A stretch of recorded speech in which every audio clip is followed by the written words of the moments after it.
Welcome to Soul and Synergy Radio. Soul and Synergy Radio is dedicated to exploring the mysteries of the universe and our place in it. Your hosts, Terry and Danny, are the owners of Soul and Synergy LLC, based in Eau Claire, Wisconsin. Each week, they will be delving into topics that are part of the metaphysical and paranormal world, along with spiritual practices that help us connect with our higher selves and tap into the energy of the cosmos. The show will feature interviews with members of the metaphysical and paranormal community, sharing their knowledge and insights with their listeners. Whether you're new to this world or an experienced seeker, Soul and Synergy has something for everyone. Now, your hosts, Terry Flick and Danny Loosemore.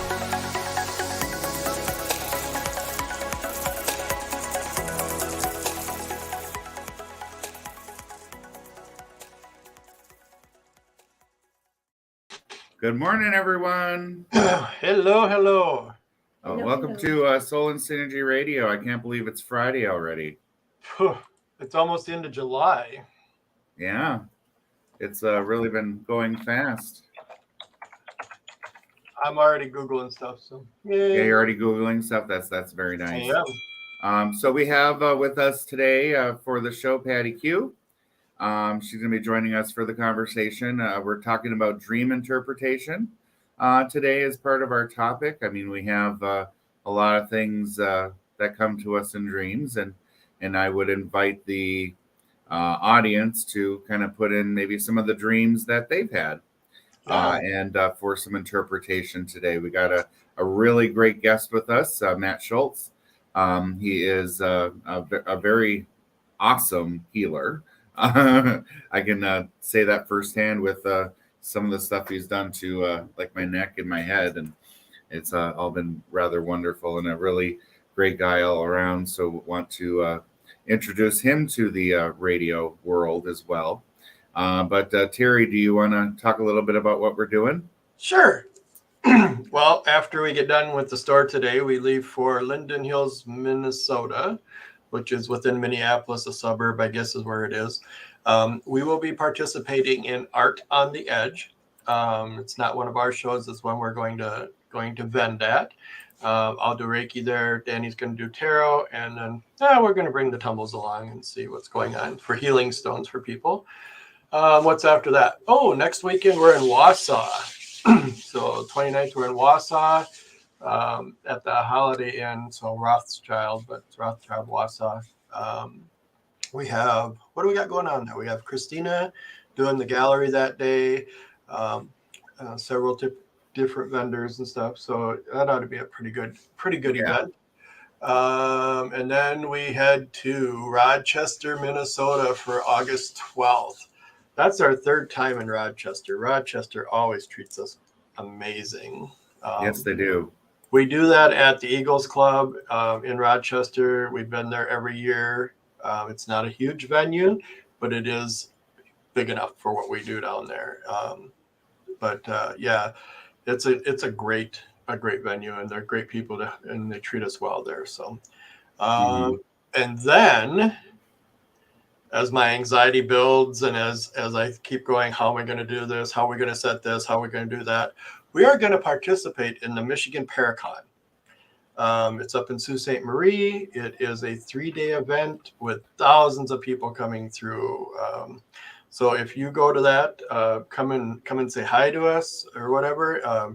But we will totally be vending there. Danny's going to do tarot, and then we'll have the store there. So otherwise, then we're into September and Stevens Point. We're coming back to Stevens Point. So September 9th. Then back to Ashland on September 16th and 17th. And then we're going to, what's the name of the town? Oh, goodness. It is the Great Lakes Paranormal Convention. It is at a school, and maybe the town will come to me, but it's here in Wisconsin. We're going to take part and vend in that as well. So that runs us through September. Yeah, we're on the road a lot. Yeah. Well, and we're going to go back to Grand Rapids and Baraboo in October, and then we're doing the autumn here in Eau Claire, and right. Quad Cities. Nope. Yeah, it's a show that we participate in. But yeah, so lots of stuff going on. It's rather interesting how we make it all work. Yeah, I don't make anything work. Spirit does it. It is truly not mine. Yeah, we have Michelle and Melanie on the list here of viewers. Melanie is asking Broadhead. Nope, Glen Beulah. Thank you, Melanie, for bringing that out of my head. Glen Beulah, Wisconsin. So we are at the Glen Beulah School. It's a haunted school that we'll be participating in. I didn't know we were doing that. Yeah. We'd be included, Danny. I know. Oh, that is a 2-day show. So it's the weekend of the 23rd and 24th. So you see, he runs my life, and I just never know what I'm doing. So I just. Well, I don't believe I ever told you that where it was, but I've told you we're doing it. Oh well, then I totally ignored you like usual. It's just kind of the way it is. It's just the way it is. So it's what works in our life. So for the audience that's here, and I think we have some viewers on the multiple networks here. Yeah, if you want to put in some dreams you've had to have us interpret it as part of our conversation today, that's great. And you can feel free to kind of do so. So let's see. So dreams have been kind of a big thing for everyone. I think I've heard from a number of people how vivid their dreams have been lately. I know yours has, and mine has always been like I'm living in someone else's body while I'm asleep, having adventures that they're having. Or actually, I think I've even had kind of a boring dream where I was just working at a desk all day, or doing a job of some sort. But sometimes the messages from dreams come through, and sometimes they're just brain junk mail. Psychic junk mail. But overall, it's really kind of an interesting topic to. Well, we talked about that a little this morning on our way into town. It's like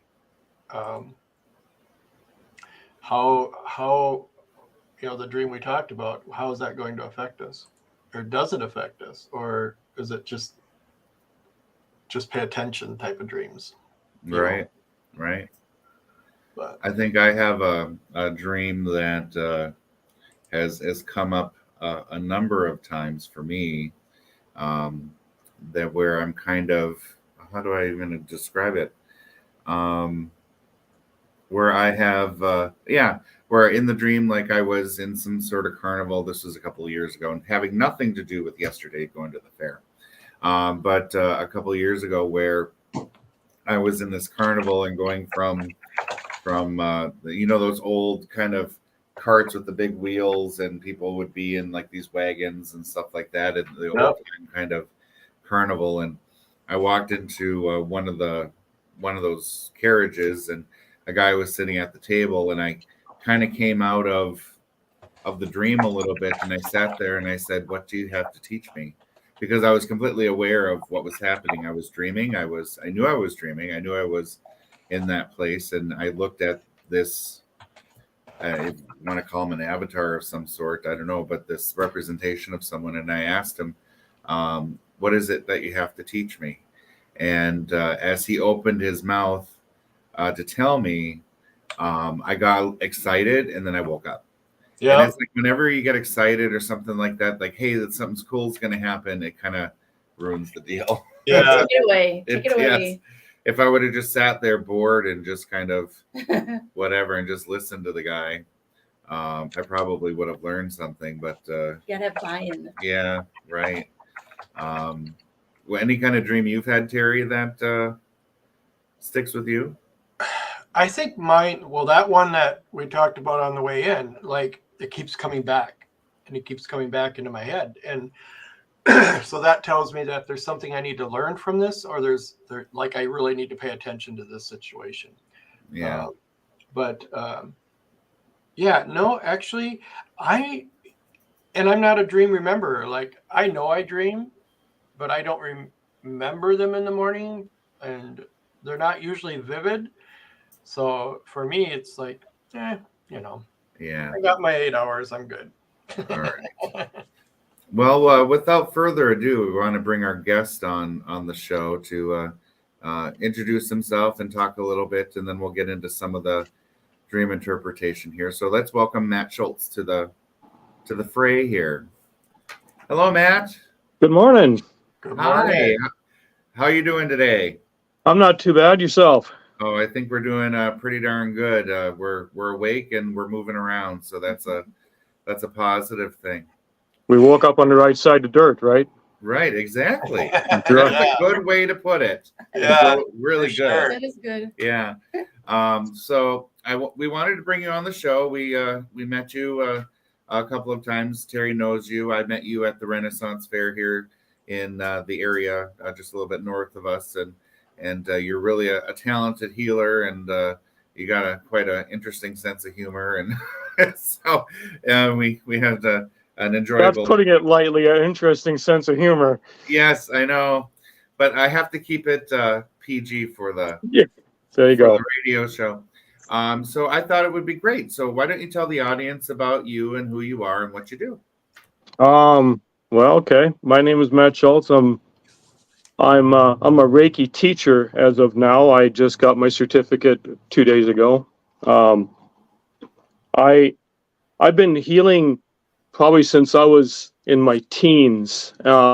Really kind of got going on the fact of I helped a lot of people get through some pretty hard times back when we were on the farm, all the way through to when I was in high school, getting people through high school and challenges that they were meeting then. So I kind of I started out with talking to spirits when I was 8 years old, and I got pretty good at it where I can challenge them in and bring them in and talk to them and kind of help the other side too. And that's kind of where my strength went, was helping the people that weren't exactly on our plane. And it kind of manifested from there to where I'm at now, where I'm purposely healing people that have pain and trying to help them out as best I can to get through things. And I realized that the other day was a very good example of it. I'm only so talented. You find people that you can heal, and then you, once in a great while, you get humbled really quickly, because you'll find somebody that just you try your best to do the best you can, and you find out that you are limited. And it's a very eye-opening experience, because you sit yourself back and you go, maybe I'm not set for this anymore. Maybe I'm starting to lose some of my talents. Maybe I'm not as focused as I was. But the thing is I took a step back, and it took me about 5-7 minutes or so to come back to them. And I went a different approach. And it seems like that is always the message I get, is if something doesn't work, try again until you fail. And then when you fail, do something different. So I used that logic, and actually I got results, but I had to change. I had to go to a tactic I haven't used since I was probably a teenager. So but I had to change. All it was is it was too complex for him. He didn't understand it. So I had to simplify it, make it extremely simple. And then all of a sudden he started grabbing it, and we did leaps and bounds after that. But it's different sometimes. But that's kind of what I do, is I try and help people as much as I can, and try and heal and talk things through with people. And sometimes the spiritual world can be a little bit, interesting and to say the least. And sometimes there's messages out there that they're trying to get people, and they just can't. So that's kind of my job, is to help deliver some of those messages. So. All right. Awesome. But I think we're kind of all in this area for the same reasons. We come into metaphysics or whatever you want to call it to kind of heal ourselves first. And to some of us come into it right away as we're young, but a lot of us come into it after we've experienced something very difficult, and we become healers because we want to heal people so that they don't experience what we did, the concept of the wounded healer. Yeah, so it's really great to hear how everybody comes into this type of a thing. I know for Patty, she's been in this her whole life. Yeah, every life really. Yeah. But you're right though. It teaches you a lesson, and I liked how you said it kind of puts you back in your seat when you need to simplify it. You need to look at something way easier. So that's always a lesson. Yeah. Always a lesson. Yeah, it wakes you up real quick. Yeah, it Yep. does. Yeah, I find myself in sessions where I'll actually get up and go, shake my head and go, what the heck? Yep. It's works for so long. And then I have to, I twist or I'll change the energy. So I'll get up and turn around or walk around the table backwards or something to change the energy so I can start receiving differently. That seems to help for me. But yeah. And I haven't yet put up on my shingle doing any type of Reiki healing on people, but I do it through my readings with tarot, and for me, as I'm doing the reading, I'm getting what this person needs to hear and all of that. So it's more through the energy of the moment and the words that I use to kind of bring them to a place where they can better understand where they're at and where they need to go from that point. So it's a little bit different deal, but still kind of the same thing. I agree. All right, so dream interpretation. So who wants to take the first one? Let's see. Let's look at the comments. Let's go Dorothy or Paula.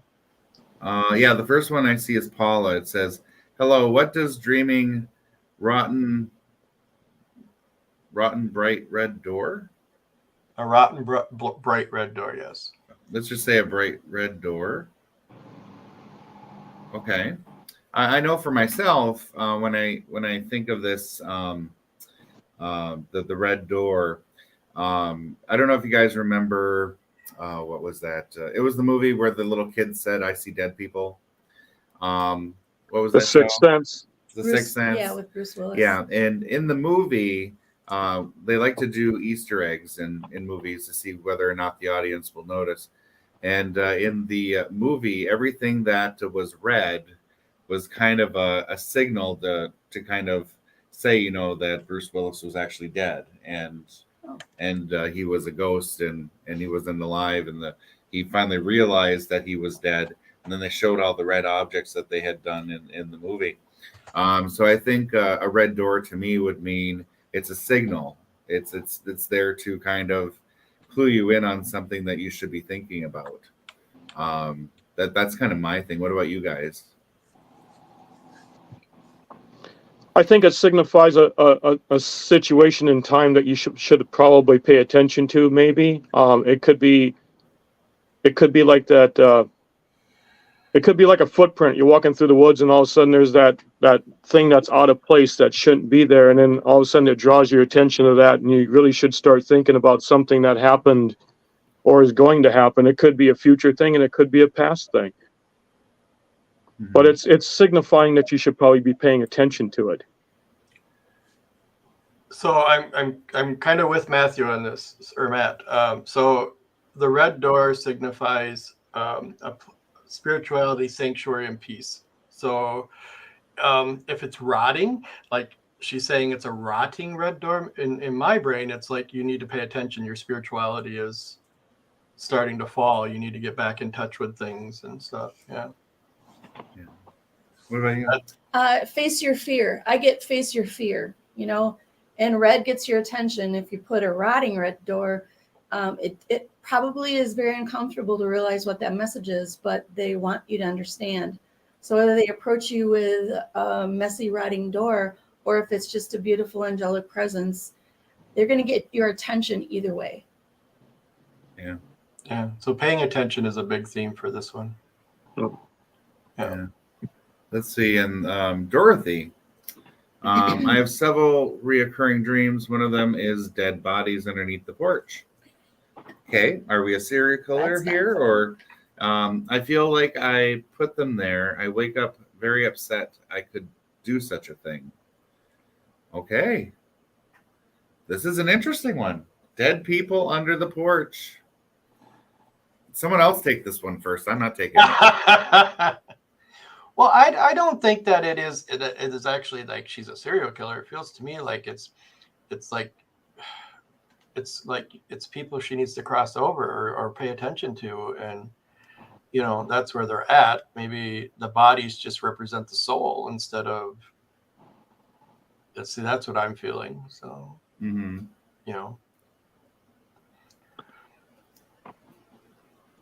Could be a gathering of souls, just waiting to give messages and waiting in essence to join with that person as well, and maybe just kind of a, I don't know, sanctuary of sorts. I mean, maybe it's just, or there's unanswered things in the past that haven't been taken care of, and those are really the bookmarks of saying that you need to fix certain things that is that happened in your past and fix them and get rid of your lingering ghosts that are still there.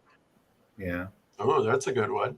I actually believe in, yes, I do believe you guys are really spot on already, that the multiple bodies represent strength of fear. And when you have strength of fear, what's supposed to happen is that your energies in which you got to that point in fear are supposed to like turn and give you a positive result for kind of answering your own need. So to me, the dead bodies isn't a scary horror show more than a face your fear, know where you are at in life, and don't stop. So it's kind of pushing her in the right direction as far as I can see through how she's described this. And it's just kind of gives her a clue that there's more to understand. Just include it in your psyche and move on. And for me, I kind of think if I were to kind of put some meaning to it, I think it would even mean a collection of the people she cares about. Yeah. It's a representation of all the people she's gathered or connected with in her life and all of that. Yeah. That's just kind of where they are in her dream state, in her mind. That's where she holds the people she holds dear, and their essences and stuff like that. So, are you reading the comments, Danny? No. So George says, I don't understand the first 4 words, but basically it's time to bury the past and continue, kind of like, again, to put your past in the past and continue your new journey. Mm-hmm. So we got a lot of great comments coming through. Yeah. And a lot of people we haven't seen on the show before. Oh, there's Deidre. Yeah. And we have George. Oh, there's Mary. And Mary. Yeah. What is that show, Romper Room, where she has the mirror and says, "I see Bob, I see Patty." You don't remember that? Oh my God, I lived a twisted childhood. But that we have Paula and Lee and Teresa and Deidre, and Amy. Good morning, Amy. Thanks for joining us. And then Deidre kind of hits there too, making peace with the past, as you said. Yeah, making peace with the past. Yep. Right. Putting things to rest with the people that you had issues with, maybe. Right. Or your own fear. So let's just be clarifying that, Dorothy, you're not a serial killer. No, you're not. Nothing to do with that. No. But yeah. But so I know that Matt, you've talked to us about how you have visions of people around you, and you can see people, spirits around. I was just kind of thinking, with people having dreams and stuff like that. Have you ever had conversations about how the spirits enter people's dreams or anything like that? All the time.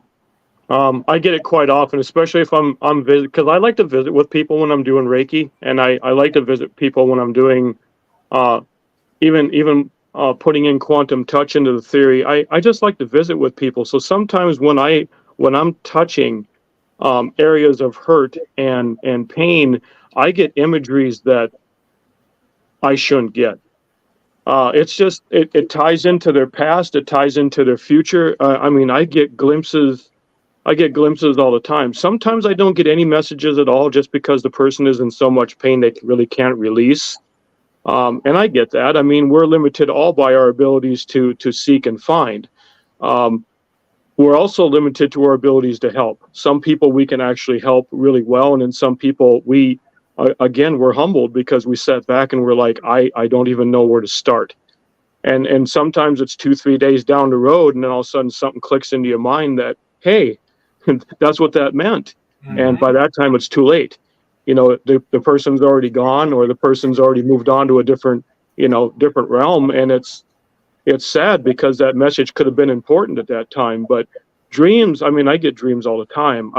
It's nothing unusual for me to dream, but I dream when I'm dreaming. I usually dream and walking with my ancestors. I dream with talking to my past friends that have passed, and I talk to people that I don't even know, which is kind of, again, it's how you link. I mean, it's people you've met during the day, you bumped into, you don't get that message right away, you carry it home with you, and all of a sudden you close your eyes, and the next thing it's a movie that plays all night long, and you're like, I missed all this today because I was open. I didn't have an open mind when I was walking. I was focused on a specific task and I didn't pay attention. And sometimes it's eye-opening that you get that stuff when you go home, and then all of a sudden everything downloads, and it's like, I missed the whole day. Mm-hmm. You know, so I mean, it's again, sometimes it's very, because there's messages in there that you should have given that person and you missed it, and it happens to everybody. Believe me, it's not the first conversation we've had around the table about this, but it also tells you that you're human and you can make mistakes just like anybody else. We're not specifically high energy people. I mean, we are high energy people, but we're not healers of all sorts. We're limited to our abilities of power. So sometimes we have to sit back and go, I messed up, and accept that fact, and then try and make it better the next day. But yeah, dream wise, I dream all the time, but I'm always constantly asking questions, and I'm walking in my dream always. And I'm usually walking through nature. I don't ever walk in cities on concrete or on sidewalks. I'm always in nature. I'm always touching things. I'm always sticking my hands in water. I do that as a grounding issue, I think. And in my mind, sticking my hands in water is my power source because I'm a water sign. It's just, you go to your comfort zones all the time to try and draw your energies out. So you work with what you have to work with. But dreams are important. Sometimes they hold some really good messages, and sometimes they're just there to make you think that, you maybe missed something during the day and you didn't see it until after the fact. So Matt, I have a question for you. So sure. In your dreams, do you ever allow like suggestions or healing mechanisms through spirit that come through your dream to help someone living to heal? I mean, do you see it as an avenue to receive information for others? Always. Yeah. Always. Yeah. That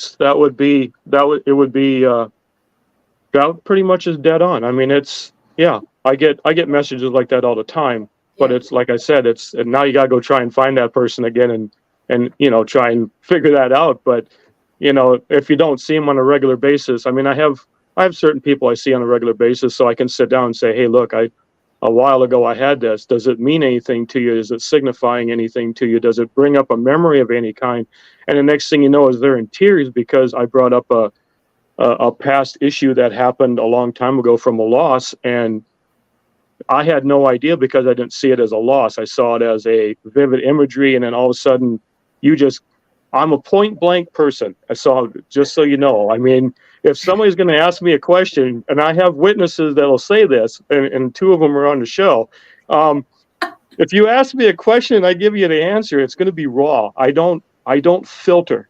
I can't anymore. My filter fell off when I was 25 years old, and after that I didn't care anymore because you got to, if you give it to a person raw, they listen. If you give it to it filtered, it's bounces off, things sink in, some things don't sink in. The next thing you know is you're sitting there talking to yourself and they've already shut you out. Mm-hmm. So, I mean, you deal with that all the time. I mean, in any energy healing, you deal with that all the time. So yeah, but dreams are important for sure. But I do dream. I dream, like I said, I dream walking with ancestors. I dream walking with people I don't even know. But I'm always, for some odd mysterious reason, I'm never in a city. I'm never alone. I'm always with somebody, and I'm always in nature. And I see animals all the time. So animal interpretation is something else that you got to sit there and try and figure out, because it's some of those mean things too. And I wasn't real huge into that until about 5 years ago, and I started realizing that I'm missing many messages from animals that I should be seeing and trying to understand. And I've never, I mean, until somebody actually said, "Have you ever talked to the animals that you see?" And I looked at them and said, "No, because I don't speak their language." And they're like, "Are you sure?" Because they're following you for a reason. And I'm like, okay, news to me, but yes. And they were right. I mean, once I opened that avenue, there was things I could see and feel and understand. But 5 years ago, if you would have asked me if I talked to animals, I'd sit there and look at you and go, "I talk to my cats all the time, but they don't ever talk back." And it signifies that even when you're having a bad day, if you ever notice you have animals and animals come and snuggle with you when you're having a bad day and your mental imageries and everything are shot, and they come and lay on you, you'd be surprised how fast you can bounce back, because they are balls of energy everywhere. But they're the ones you trust. And once you trust them and they let them in like that, that's what changes your whole world. So I have seen that, yes. Okay. So we're at the bottom of the hour. We need to take a little station break, and then we'll be back with dream interpretation.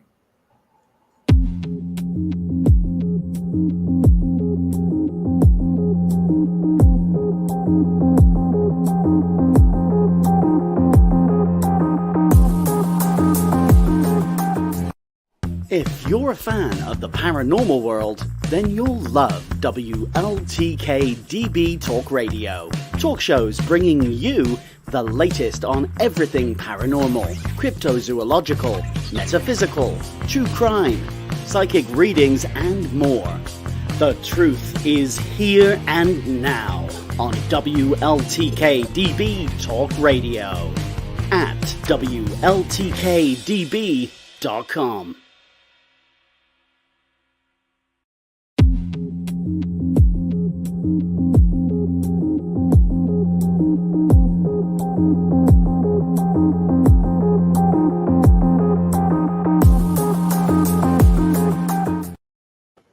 Hello, everybody, and welcome back to Soul and Synergy Radio here in WLTK-DB Talk Radio. We're talking about dream interpretation today and getting some good insights and answering some viewer questions about dreams. We have one here from Alicia. She says, "Greetings from Midwest Indiana." Hello. Hello. I have prophetic dreams, and one just saved my life. I'll be listening while we're out running errands. So that brings up a good question. Have any of us had dreams that have saved our lives? Or pushed us in the right direction, or gave us a clue of what not to do, Like, don't step out on the railroad track because the train is coming or something. Yeah, don't put your ear on the railroad track or something. I don't know. I can't think of one for me. Mm-hmm. So Lee talks about having vivid dreams, and some come true, but I can't tell the difference between those types and regular dreams. Yeah, what are the dreams that your subconscious is just working through crap versus the dreams that come through that is supposed to be meaningful? I have that trouble too. It's kind of like what's the Marvel superhero thing in my brain doing versus what is the actual communication? And as we're kind of talking about that concept. She says she can tell. Oh, I'm sorry, Lee. I can't, Lee. So talking about Marvel superheroes, there's what's the one with the witch? Is that the Avengers or something like that? What is it, Scarlet Witch or anything? But in the last movie, she talks about dream walking, or there's a concept of dream walking, or something like that, where someone can consciously push themselves into your dream and to talk to you and stuff, living people. being able to do you think that's a thing where you could kind of enter someone else's dream as a live person? Not a spirit, but as kind of like any, like people like you and me, could we sit here and kind of push ourselves into someone's dream? I believe it can happen because that's how they get in touch with me. So I'm in someone's dream, and it's not my body, and it's not my dream, Mm-hmm. but it shows me who I'm going to meet and the beings that are with that person. It's a really nice way to receive information. Well, and we've talked with people that like will astral travel together in their dreams. Yeah. In their night sleep, and like they're in two separate locations in the United States, and they come together and astral travel. So why couldn't it be that way? Yeah. And you can astral into someone else's world. Yeah. Huh.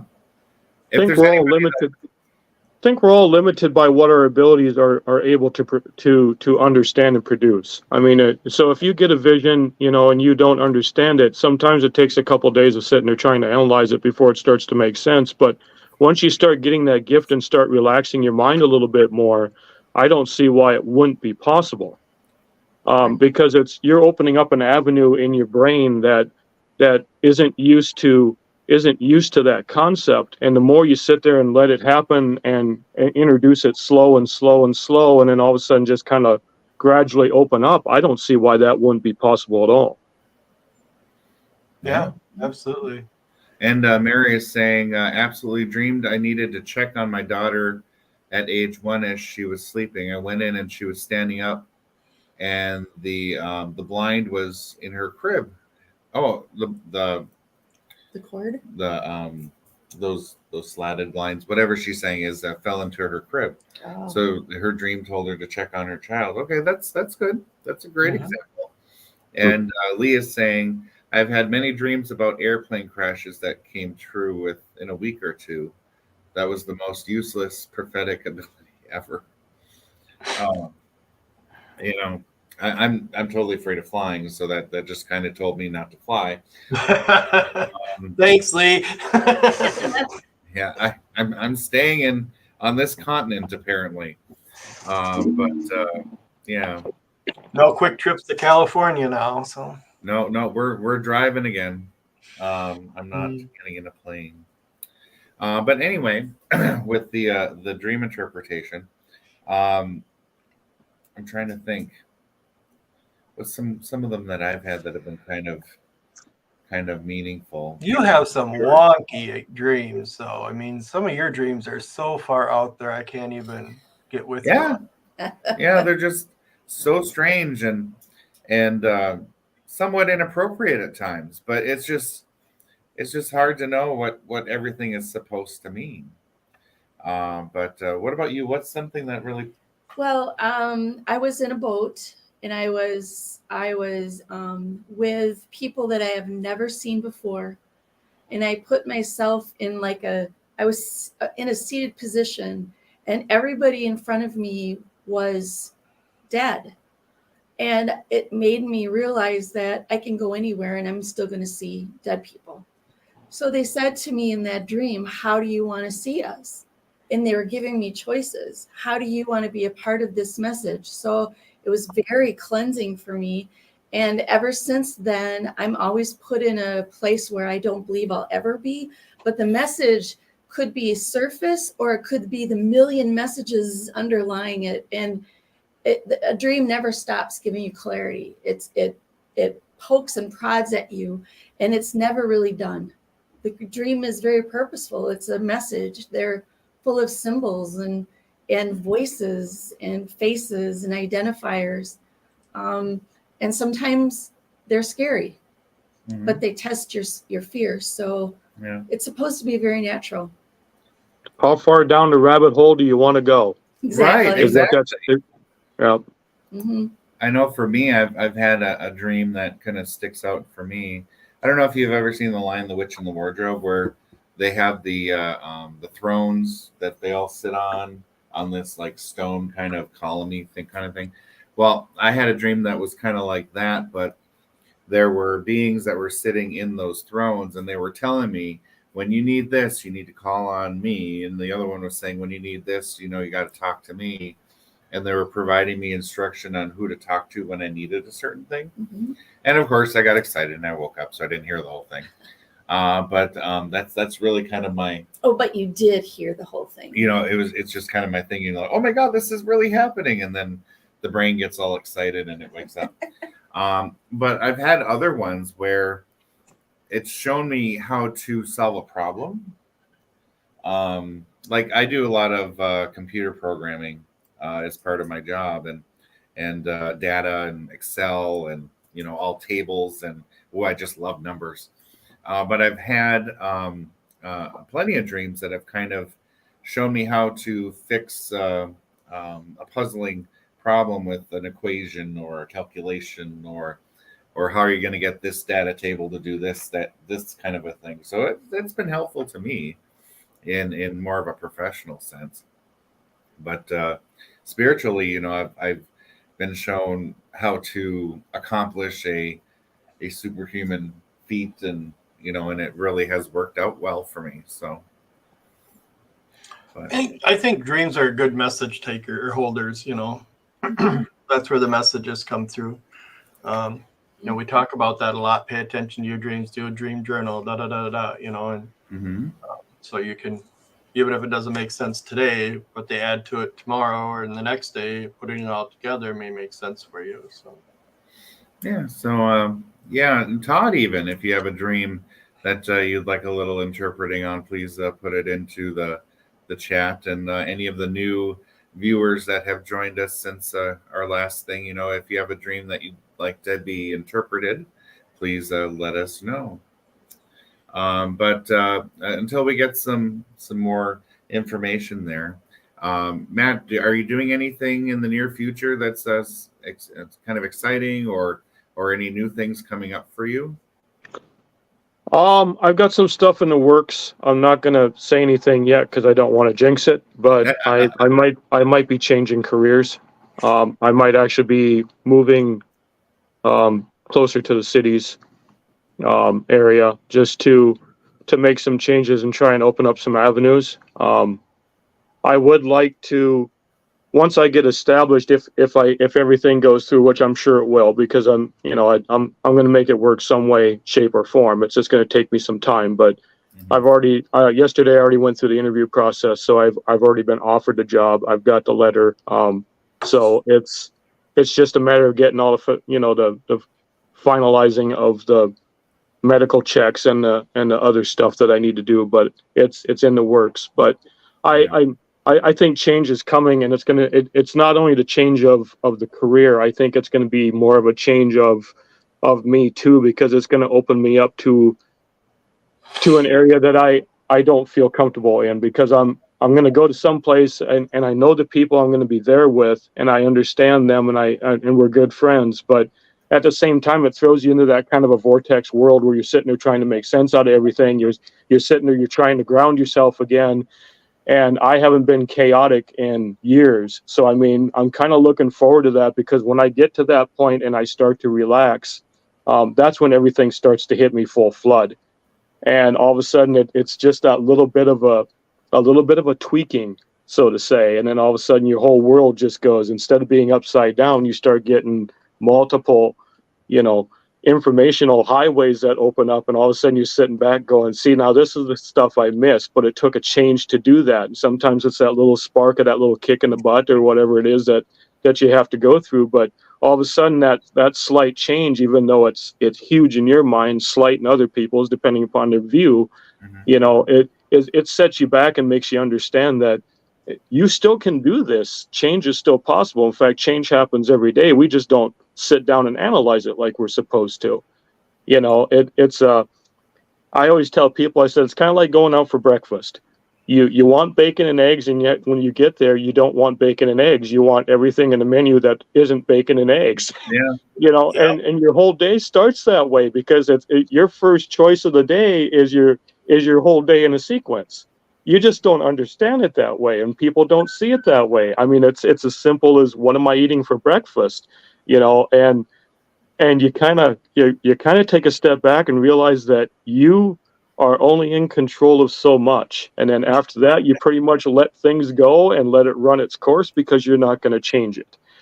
So you get to that point in life where, yesterday was my birthday, and I learned a lot yesterday. I mean, it was simply the fact that even at midnight the night before, when I got home, I mean, at 12:18, I was having dreams and I was wide awake. I was petting my cat. I was petting my dog. I was literally sitting up in bed. I wasn't even sleeping, but yet the touch of my animals released things that I didn't even think were going to get released. And I went back through history from the time I turned 51 all the way back to the time I could remember being 6 or 7 years old, and walking with our first collie.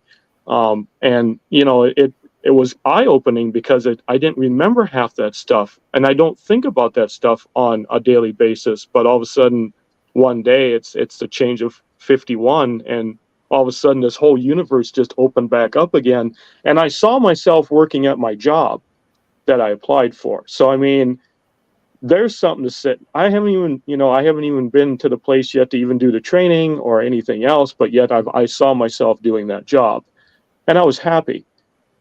And it's odd to sit there and in some people's minds to look at that and say, I understand what that means.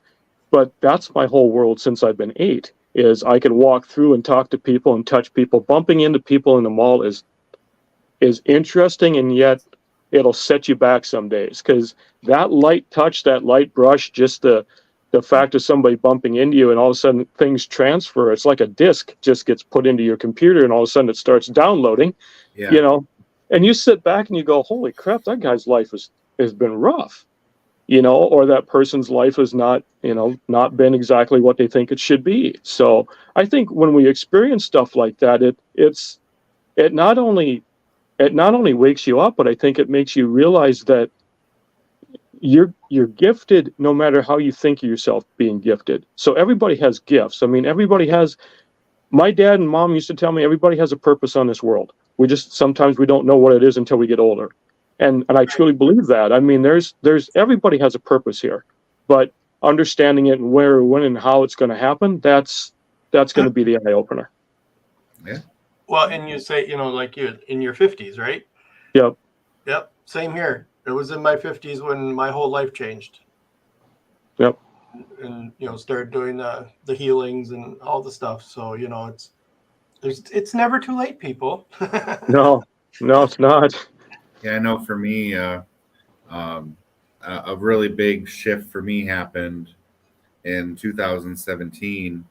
The eclipse happened on my birthday in 2017, on August 21st, and Terry and I went to someplace in Kentucky to watch it. And ever since that eclipse, everything has been kind of really, really different. Smoother. Yeah, or even more challenging at times to try to understand things. But it's interesting.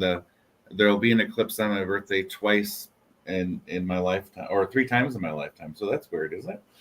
But anyway, back to dreams. Todd asked or gave a dream that he's interested in. He has dreams of being chased by people and has no idea what that means. I'm always running into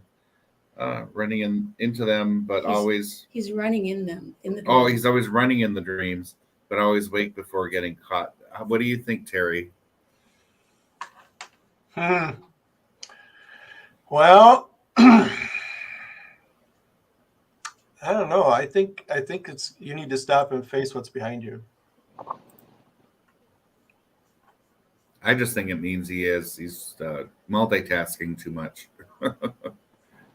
No, I think it has something. Well, I mean, whatever, but it really feels like stop, turn around. Mm-hmm.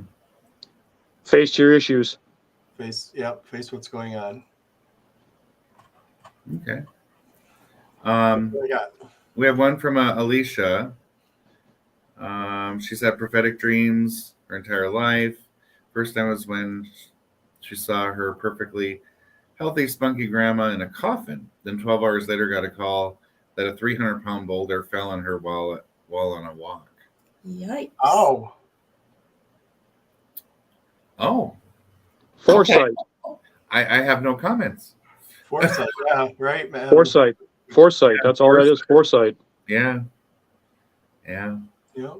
And then we have one from a Facebook user. We don't see their names for some reason. I thought I was having a dream about my brother that passed away. As we were talking in the dream, I said, "Wait a minute. I can't be talking to you. You died." He said, "I know. And to show this is real, would you like to hug a ghost?" Then he said, "You need to go back."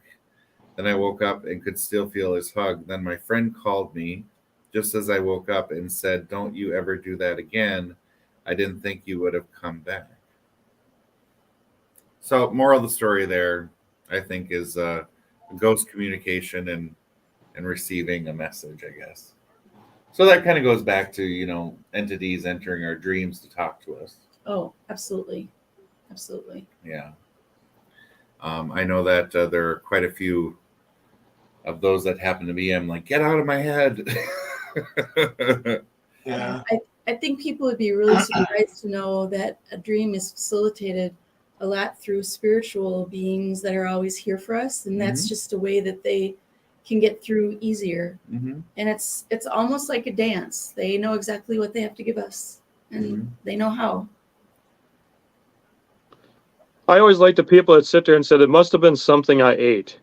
Yeah. And if that's going to be the case, then every day that you have a dream, you've eaten something bad, and you're dreaming all the time. What does that tell you? You might want to change your pantry out a little bit because you got some rotten food or whatever it is. But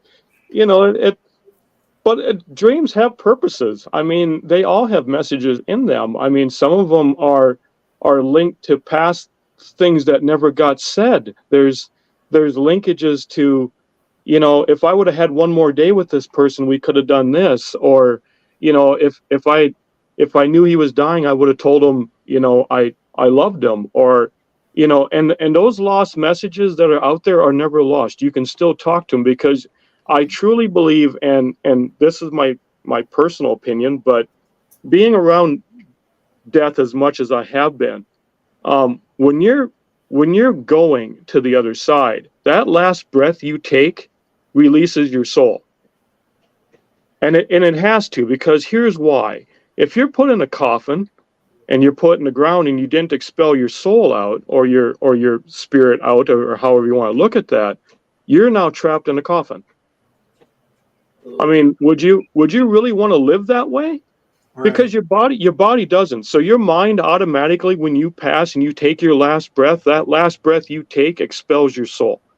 Because otherwise there wouldn't be reincarnations. There wouldn't be second lives. There wouldn't be, there wouldn't be that transition from body to body.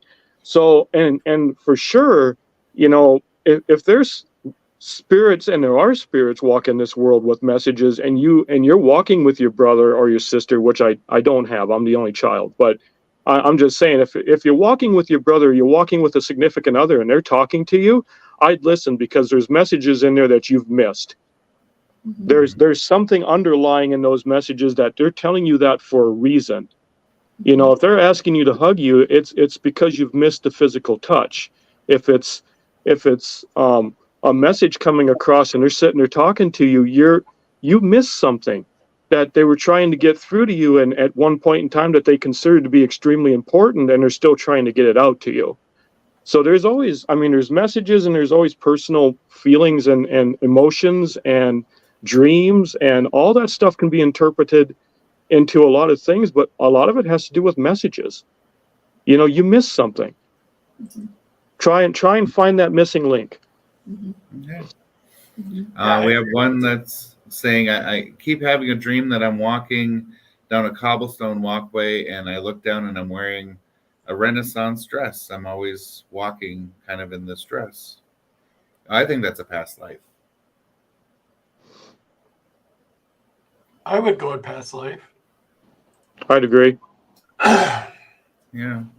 Or it's a connection to a spiritual guide who has always been there and chose a path for vision to give directly to the person's dream. Mm-hmm.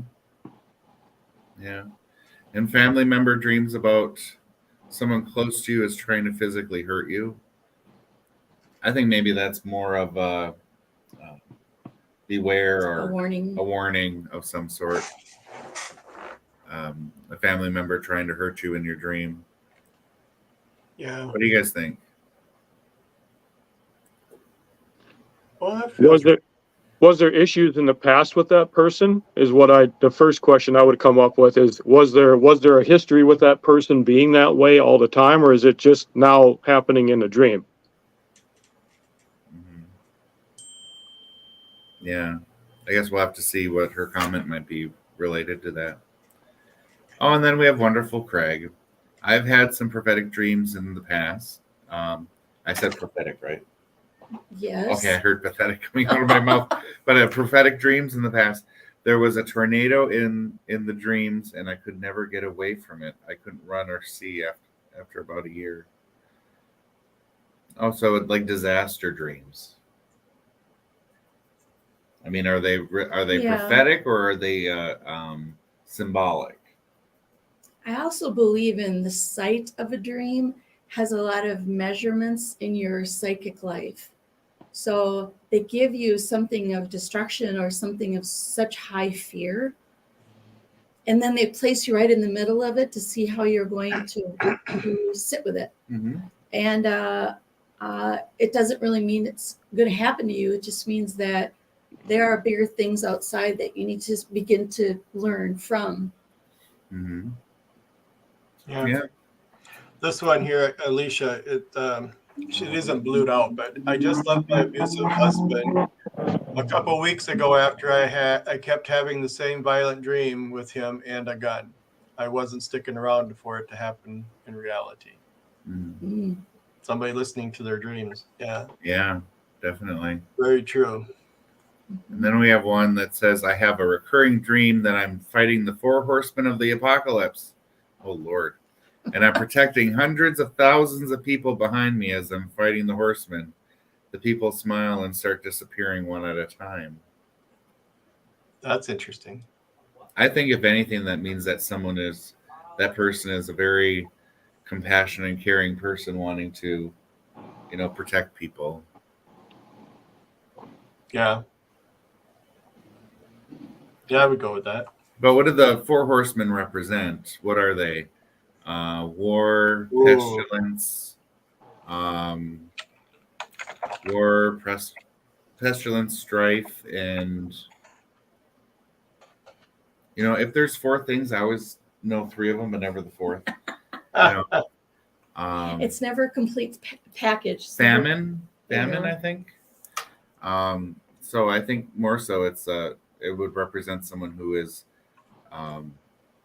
cares about people and wants to protect them. I bet this person's a social worker. But that would be my guess. All right. Well, we are at the top of the hour, and we got a lot more stuff in our comment section to get through. And we will take a little station break here, and we'll be right back with dream interpretation. I'm going to check out. We'll see you guys next week. All right.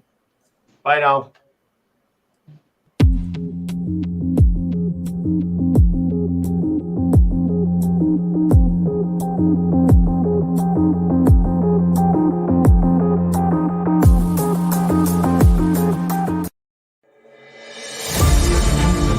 Are you looking for unbiased and uncensored paranormal and spiritual talk?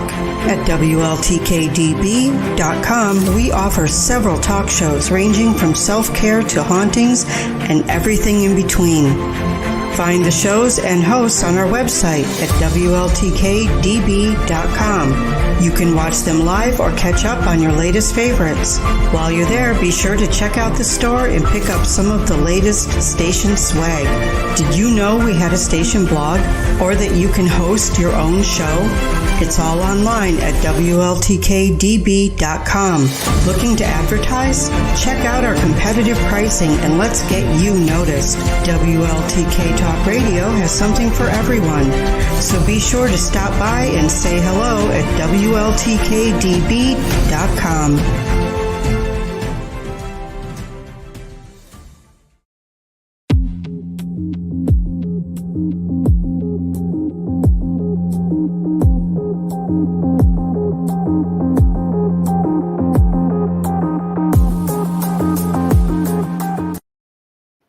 All right, we are back with Dream Interpretation here on Soul and Synergy Radio with our friend Matt Schultz, way up in the cold north. Well, I guess we're in the cold north too, but who knows? Not like Duluth. And then with Patty Q here, giving her interpretations as well. But there is one in the comment section that really caught my eye. Lee says, and Lee's a friend of the show, I'd like to know if the search for a clean bathroom that happens very often has any meaning. So dreaming about finding a clean bathroom.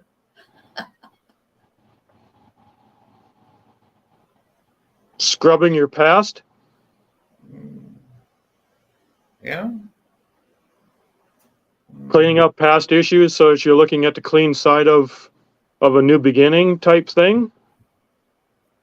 To always kind of stay clear of things that you dislike. You know, it's not just the toilet. It could be other things in life you just want to steer away from, and you do it better and better. Mm-hmm. Or even like clean up your thoughts. You clean up your thoughts, Patty. Yeah, maybe cleaning up your thought patterns or something like that. Mm-hmm. I don't know. Or even safety, you know. Or to let go of some of those things you think you have to have, Mm-hmm. you know, clouding judgment, not focus. Yeah. Yep, cleaning the dirt out of your past. Yeah, There you something go. like that. Yeah. Mm-hmm. Awesome. Let me go through here. All right. The Four Horsemen and Lee were the last ones in there. So part of the second half of the show, even though well, you could probably use that topic as well, Mm-hmm. is Patty provides some messages she's been getting for the audience as well. And do you have anything? Well, Matt, I guess I'm gonna pick on you a little bit. When you were speaking earlier, I was getting some. You talked about getting pictures or visions often when you just brush somebody or touch somebody or think of somebody, and those visions are very clear and they give you a very important path that you're living with. Yep. And it gives you, like, it doesn't even make you pause or sit back and go, okay, now what? You're just one of those people that just go with visions, always visions. And then they showed me an event where you will have to do a healing session on someone very young. And you've seen that person in your mind's eye before, and you know their fate. So you can't say anything, though. I mean, would you say something if you knew it was not a good end? I think a lot of that determines, and in that answer, a piece of me wants to say yes, because I've always been that person that I would rather be told something's going to come and prepare versus not telling that person, because you look at it from both sides of the mirror, so to say. So you look at the one side of the mirror and you're going to get the reflection back saying, you already know you were there and you already saw what was going to happen. Now, do you say something or not? That's going to be determined by what your gut tells you. My gut sometimes just sits there and says, don't bullshit people. Don't, I mean, just tell them the truth. Let them know what's going on. Let them, and the worst that can happen is it's going to offend them. But at the same time, it's going to prepare them for what's coming. And, for them to sit there in a future time and sit and look at somebody and go, I didn't know it was happening. I wish somebody would have told me. And then once you do, then you face that enemy going, why would you tell me that? Now that's all I'm going to think about. Mm-hmm. But the thing is, if you tell somebody right away that something might be happening in their future or very near future, doesn't that also give you the opportunity not only to prepare, but maybe look into a cure or look into a elongation of that, unless it's a terminal thing that's going to take them out anyway, which you can't change. And I've dealt with that before. Talking to people and telling them, hey, but just so you know, I get questions all the time from friends in my past that have always come up and said, can you help me with this situation? I can, but how deep into the truth do you want to go? And the things I'm going to tell you are going to hurt, and it might cost us a friendship, but at the same time, you ask. So if you want to know and you ask, make sure you want to know. It borders on that line. And you always, no matter how you do this in a healing profession of any kind, you're always going to look back and go, should I have done that? Should I have not have done that? Should I have changed something? Should I have said something different? Here's the deal. Once it comes out, it's already out. If it's going to be something that's going to be a terminal deal and life is going to end, you have to understand and tell yourself also, life doesn't just end. When one stops, another one begins. It's a transition period. It's not a stop. There's no stop. It's a transition. So it depends upon how truly you want to believe in that aspect of, is there life after death? There's visions after death. There's there in our minds and the people that can see, there's afterlives to afterlives. There's ancestry going way back. I mean, I see ancestry all the way back to the beginning in languages I don't even understand, because they're in German or they're in Irish or they're in some other form, and I don't have an interpreter in my dream with me going, this is what this person just said. I have no idea. But I go back to ancestry all the time, where I'm sitting there looking at them going, I can't understand you. And I just tell them that. I can't understand the language that you're talking to me, and I have no idea what it even is. And those kind of interpretations are kind of hard to swallow sometimes, because you want to help, but at the same time, if there's a language barrier, there's really nothing you can do other than try and figure out, write as much down as you possibly can, or remember some of it anyway, and then find somebody who can speak that language and ask, or look it up online later. But I don't know. The majority of me tells me that I would rather tell somebody it's coming so that they can prepare. It's going to make me look like an ass. It's going to make me, and you face that. You face that. You either have the guts to sit there and say, I did right or I did wrong. And if you question yourself and start questioning yourself, then you're going to start losing things. Right. Well, there's part of that picture that also showed me was how to relay a message with, so it is a dire end, this young child. There has to be a role of, I don't know, compassion or that peace. So if you float really high in a message and you don't get the need for that day is turning on something softer, I miss that a lot. I mean, I don't see that sometimes. Mm-hmm. And that's that thing that I'm like, when I need it, I have to have it. So, yep. I mean, and the other thing I was going to mention was that your filter system is built on trust. So you have, you really do have millions of messages, but you are the one that's filtering through your levels of understanding that's been built through you. Now, usually people get that through symbols or through guides or spirit beings that are there for that purpose.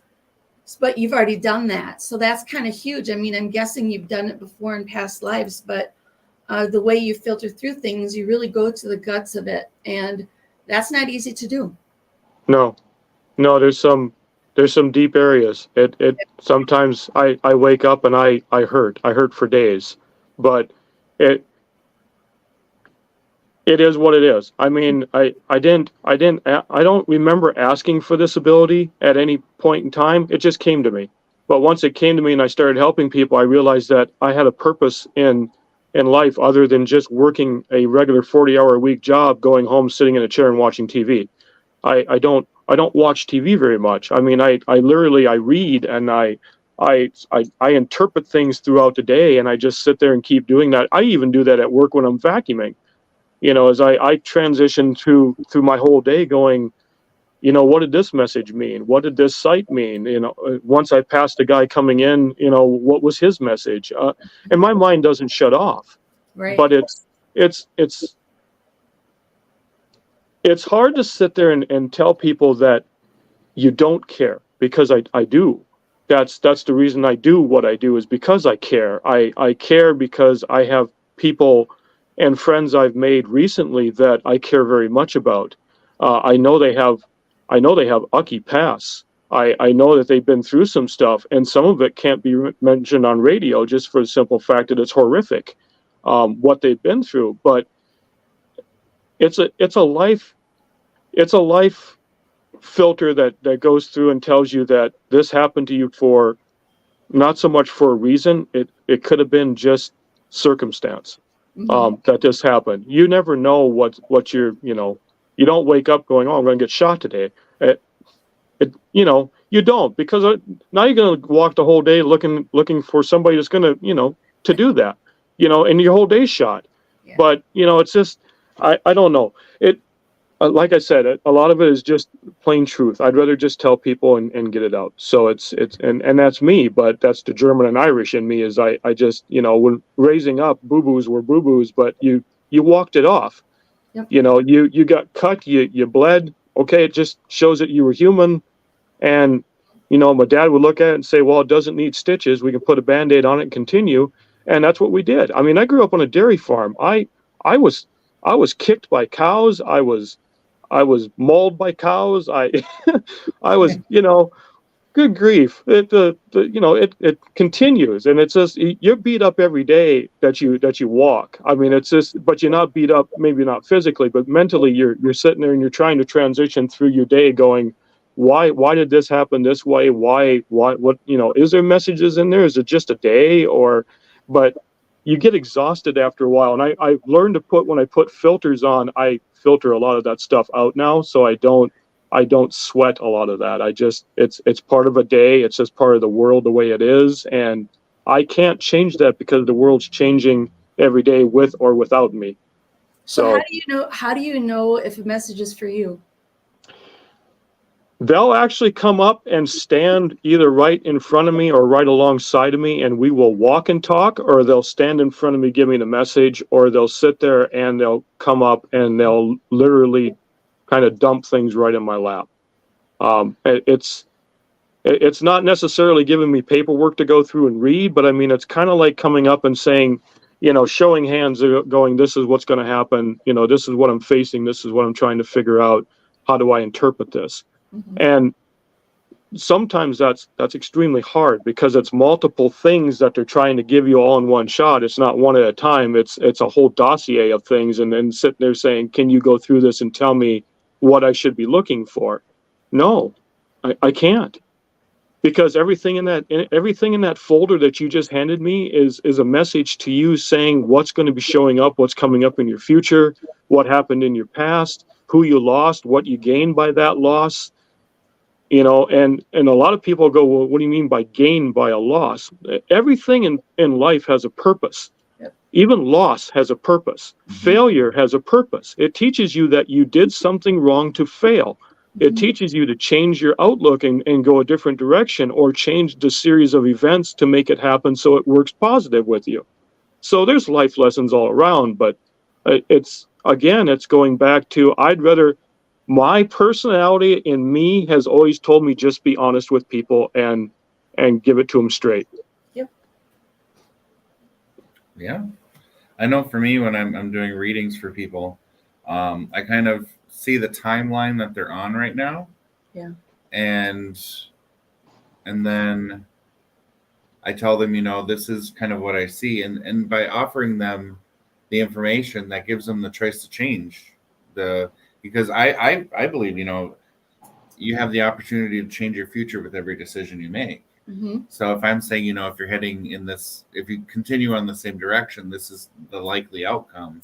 They have a choice to change their fate at that point, and to make that determination.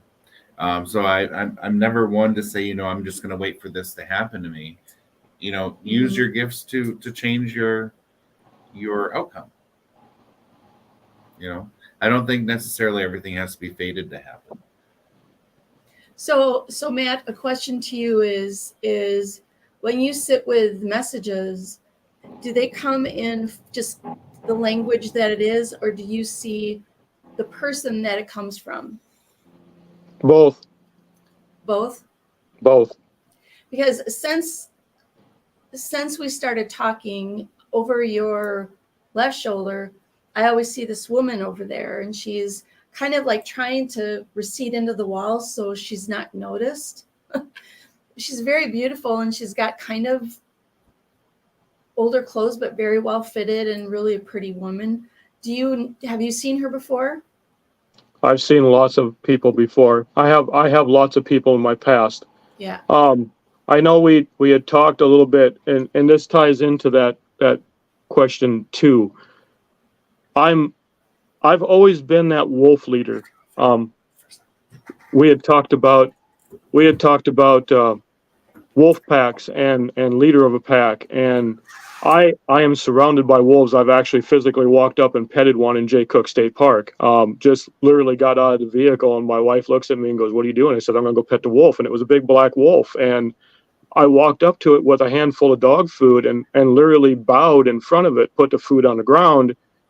And I had 14 cars stopped on the side of the road. And when I got up to turn around and go back to the car to get in and continue our journey on Jay Cook, my wife looks at me and she says, "You do realize you stopped traffic, right?" And I said, I was parked on the side of the road. I didn't stop traffic. Traffic stopped itself.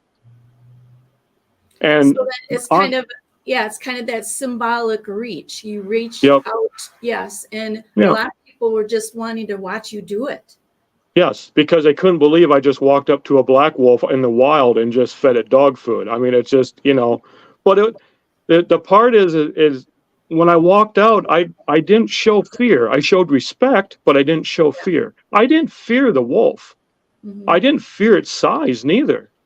I wanted to go up and actually symbolize, and we've talked about being part of a wolf pack. I have a wolf pack that follows me in my dreams all the time, but they're my powerhouse because I'm very much animalistic. I mean, wolves are my power. I have dragons. I have wolves. I've pulled symbols. I went to Fond du Lac Tribal Community College for law enforcement. I learned the value of symbolism of animals there because the animals is huge in that setting, and not only in that setting but in that culture. It's huge. Animals are everywhere. And you realize that there's energies out there that need to be looked at and touched.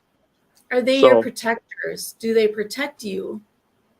I believe they do. I believe that is what they're saying, because I'm not so much the leader, but I'm the organizer. I mean, they follow me by choice. I don't make them follow me. They follow me. So, and I don't know who the woman is. I mean, it could be a couple different people. It could be my grandmother from past. She was the little bit that I got to speak with her when I was young, we got along very well. But she also died of cancer. So I mean, and she died shortly after I was able to be with her and see her. She wasn't there very long.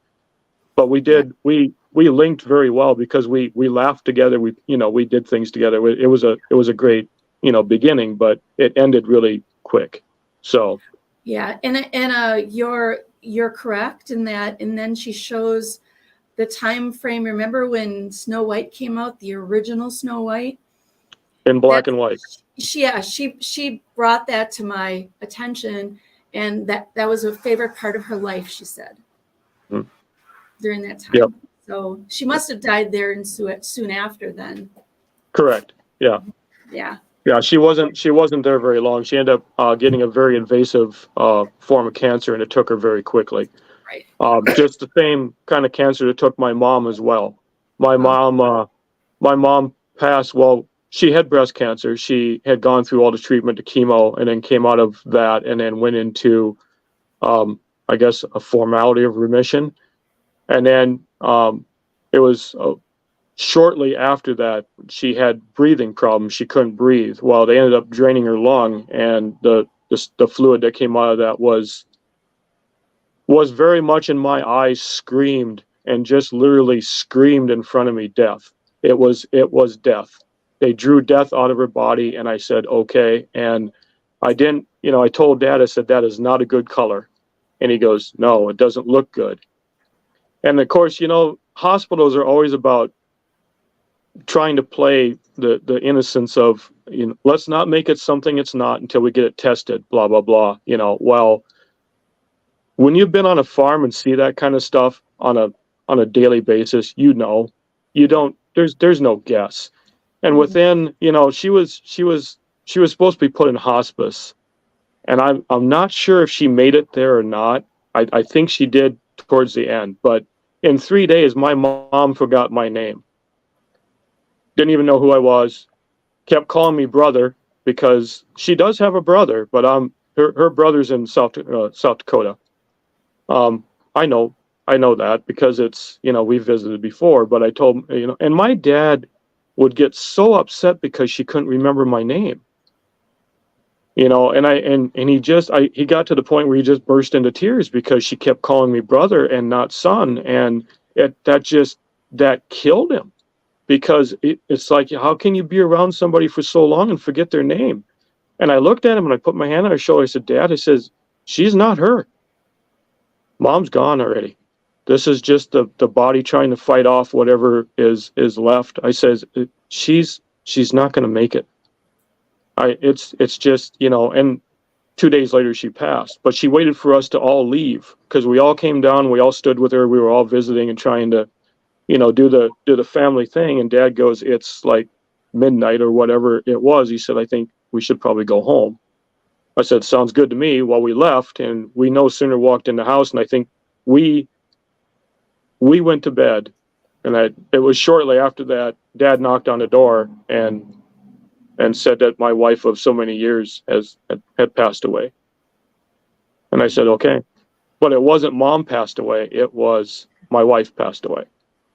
Now, and it was kind of odd, because our kids at the time, looked and said, well, why did it just become wife? Why wasn't it Mom anymore?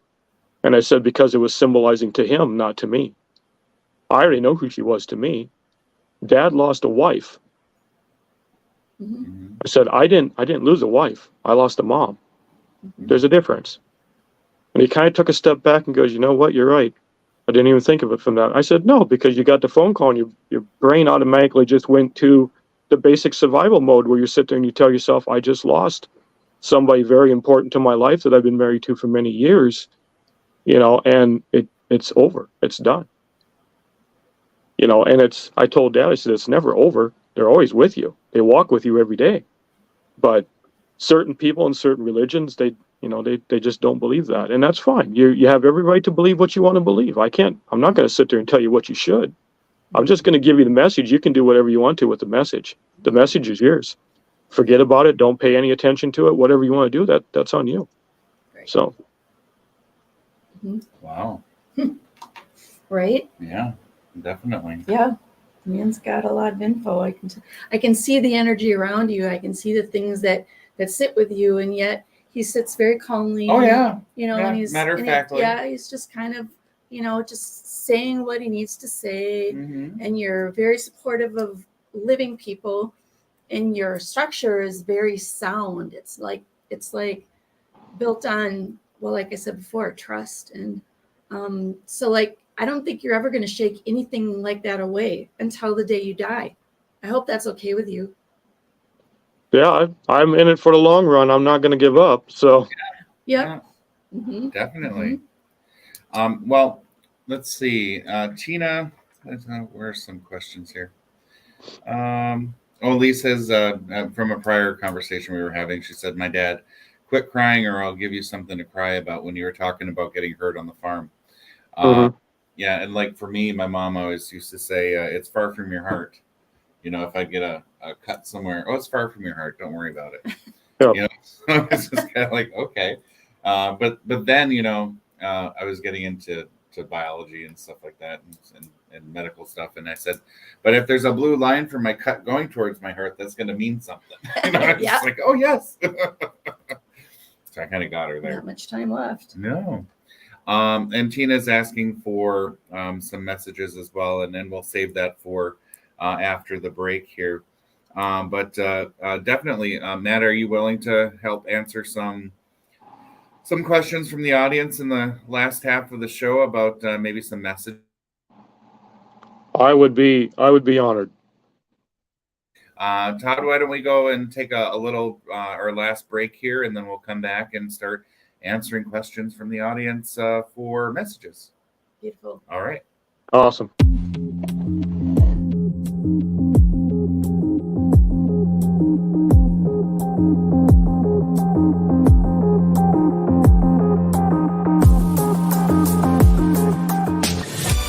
Want to see your video here? Sponsor WLTK-DB Talk Radio and watch us make that happen. With your paid sponsorship of $80, you receive a professional produced audio, video, and banner placement on our station. Not only does your sponsorship air during our live shows, but also replayed on our podcast and heard by hundreds of like-minded people. Visit WLTK-DB.com to get started and find out just how hard we work to get you noticed.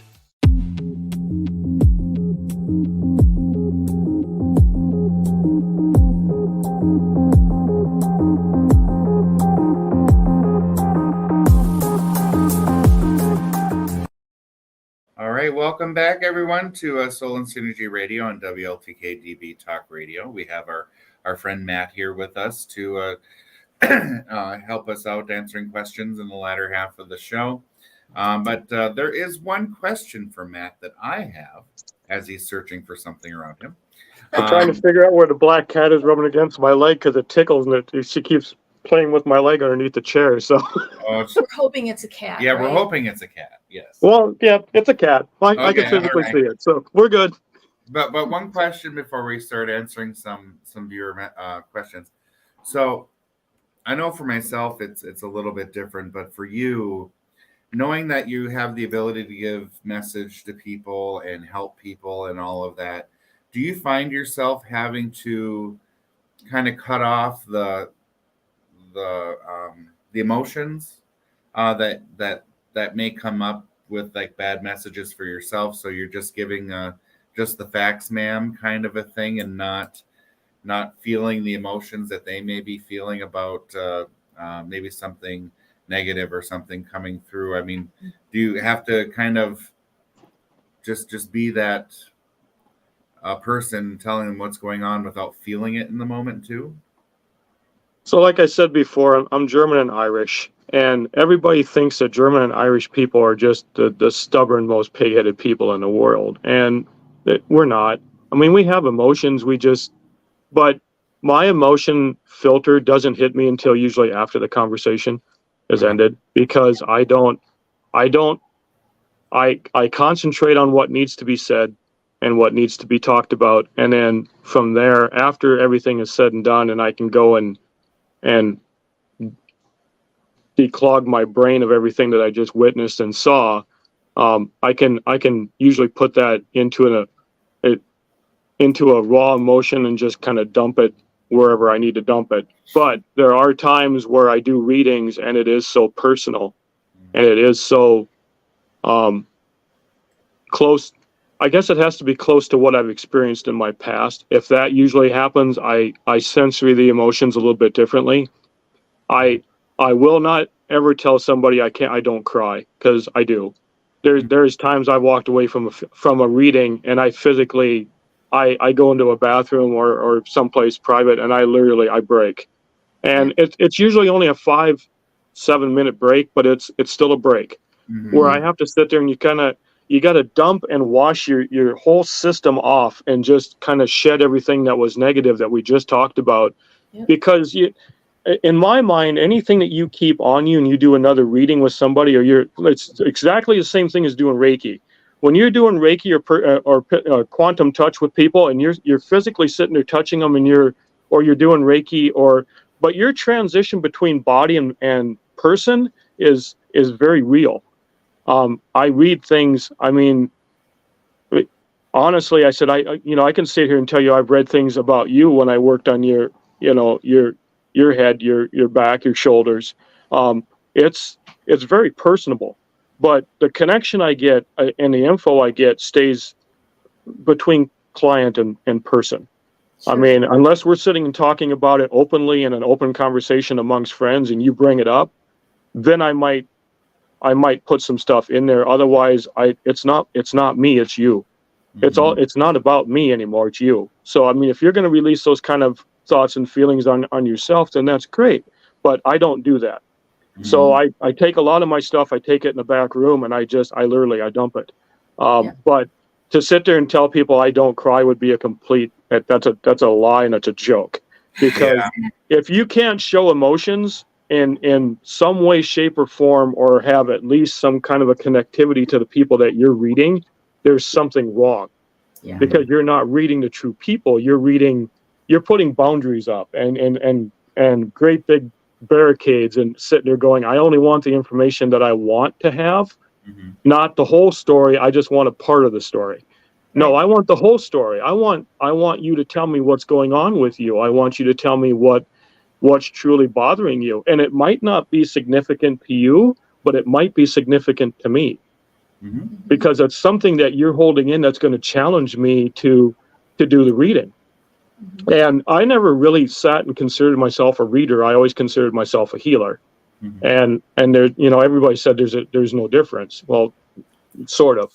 There is, but there isn't. You're right, because it's all energy work.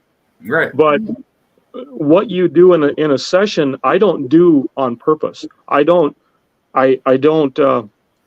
help people, but I don't charge for it. And that everybody thinks that's nuts, because you're exposing yourself to things you should be charging money. I said, everything in this world is not about money. Sometimes it's about healing that shouldn't cost anybody anything.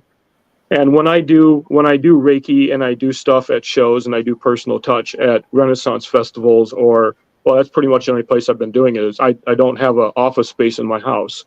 I have signs hanging in my window, advertising Reiki and stuff, but I don't have clients coming to my house. I haven't had one yet since I hung the sign. That doesn't offend me any. It just tells me that, it's not meant to be yet. So when I do them in Renaissance fairs and I go and touch people, it's an instant read. So everybody's different. And I have a sign on my deal that says massage and free will donation underneath of it. And everybody goes, what's free will donation? Well, what does it stand for you? So you're not charging you just whatever people give you, they give you. I said, that's correct. That's what free will donation is. And that's how I work. I don't charge people. I don't go in and say, this is going to charge you $60 an hour and I'll give you a reading. That's not what I do. I go in and I help people if I need to, and I do it for a free will donation. If I don't get anything, I don't get anything. If I do, I'm happy. Either way. My job wasn't to make the money. My job was to sit there and help people. So, yeah. No, when you were saying German Irish, I was just like, the first thing I heard was show no weakness. Yes. And that's the way we were raised, again, on the farm. Don't cry. There's nothing to cry about. And then the whole saying about it's a long ways from the heart. I've heard that saying so many times, and then I didn't realize what it meant until I was in my teens.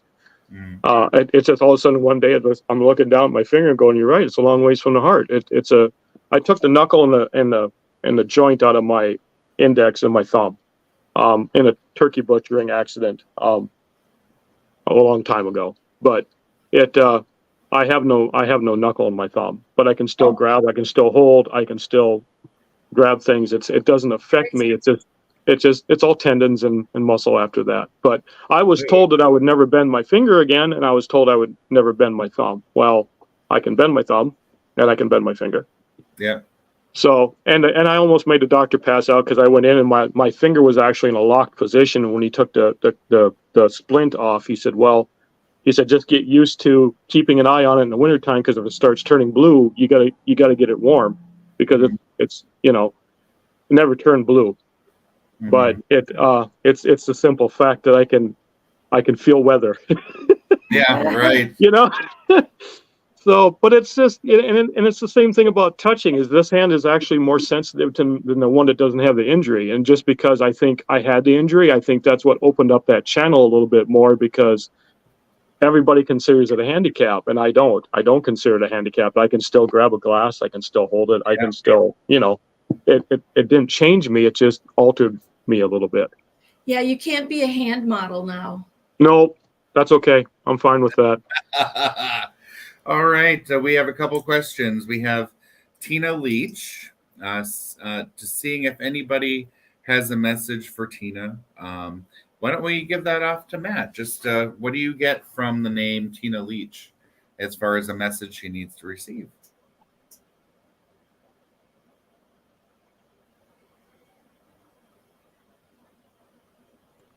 She's stronger than she thinks she is. Okay. There's things that happen to everybody in their past that changes somebody, changes your personality a little bit, changes things. And I think what happens is you get locked into something where you sit there and you look at yourself in a mirror going, I could be better at this, or I could be more informed to this, or I could be, maybe I should be helping people. Maybe I should, change paths. Let life do what life does. The messages will come across to you when they come to you. The importancies will come to you when they're supposed to be important and when you need to make the change. I kind of get from that name a little bit of a possible struggle, like it's life isn't quite making as much sense, or there's a past something that's just not sitting well. Okay. And I'll give Robin Cribbs to you. Oh, Robin Cribbs. Okay. There's chaos and there are heartaches. But the things that when you sit with life and its meaning, you always find the strengths. The strength is always with you, no matter how dim it feels. And for her, I feel like sometimes there's too much the negative that crowds her out, and that sometimes she has to work extra hard to get above the negative. And the thing that I would say as a spiritual connection for Robin is that to build your own spiritual wellness is to just ask more. Put yourself out there in a kind of that spiritual connector way to say, I really need the good stuff. And it works. It's not that hard. You have to own it to believe the result. Okay. Mm-hmm. Take your shields down. Yeah. Mm-hmm. How about Dorothy Jones, Matt?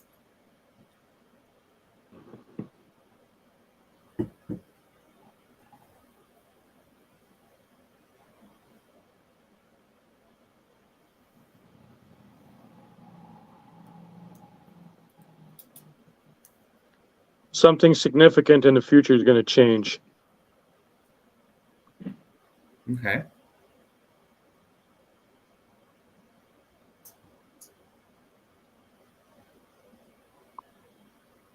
Does it hurt? Sort of. Okay. Will it pass her by quick or not?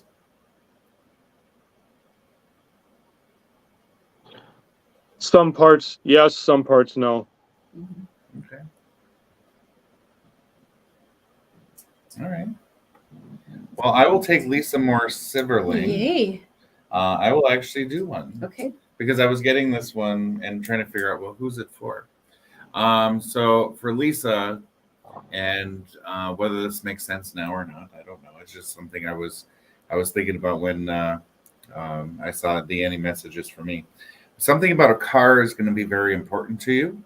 And when I think of car, I think of names of cars that they have, like Camaro or Mustang. And then Mustang leads me to horses, and horses lead me to kind of being driven and being, led, or some sort of a workhorse kind of a situation. But to me, something about a car is going to be important in your near future, and whether that means you have to kind of cut and run, or pack up and go to a trip, or something related to driving or moving on.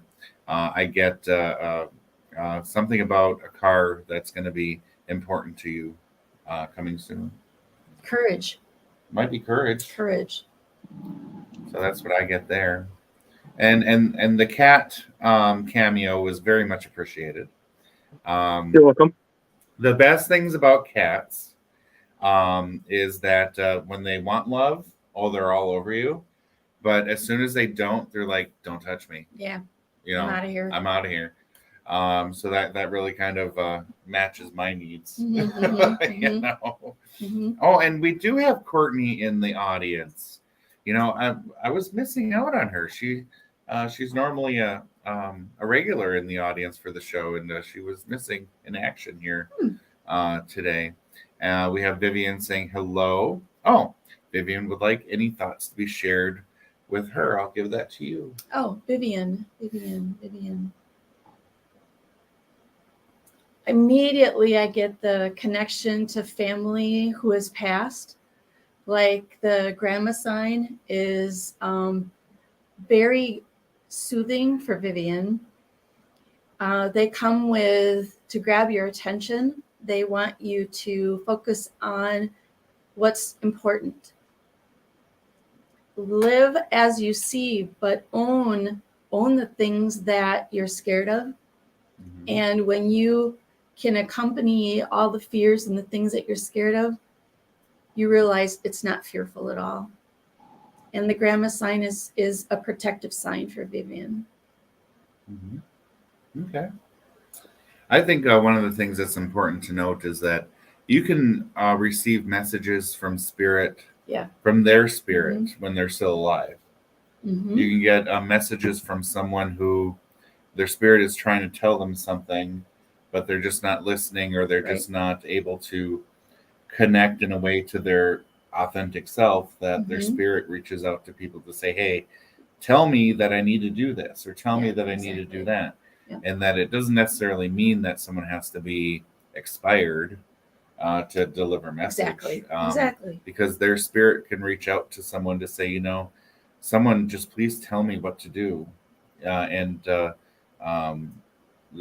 spirit knows exactly what needs to happen next. So like yours might be yelling to me, tell me I need to do this. They do that a lot. Yeah. And so you can have spirit of someone living reach out to you to say, what, I really need to be told this. Yeah. Yep. It is how it works. So that's when you say stuff like a grandma energy or something like that, and someone's sitting there going, but my grandma's not dead yet. It has nothing to do with being dead or alive. It has to do with the spirit reaching out to say, I really want my grandchild to know this or that. And maybe they're not able to say it out loud. Nope. I think there are lots of not only images, but there's also languages out there too, where again, depending upon how they were raised and how they were brought up, they don't sit there. They see it as a weakness. That's a sign of weakness. If you sit there and say I'm hurting and blah blah blah, but I'm from the era of, where they're in their 80s and 90s, they didn't see pain the way we see pain today. Mm-hmm. They weren't allowed to express it. They weren't allowed to show it. They weren't allowed to. It was a lot of things back in the day were taboo. There's things in today's world that are taboo also. I mean, I get it all the time. How can you possibly see something that isn't there? It's not there in your mind. It's not, but it is there in mine. It depends upon how your versions of of what you, or your visions of what you're seeing are interpreted every day. Mhm. I mean, what you see and what I see are completely different images. I see elderly people all the time coming up with their hands, and all they're doing is pushing. And everybody goes, well, I don't know what that means. I said, well, if it's in your back, it means to go forward. If it's in your front, it's telling you to go backwards and fix some of your past. And a lot of that has to be an interpretation of what, everybody experiences in life.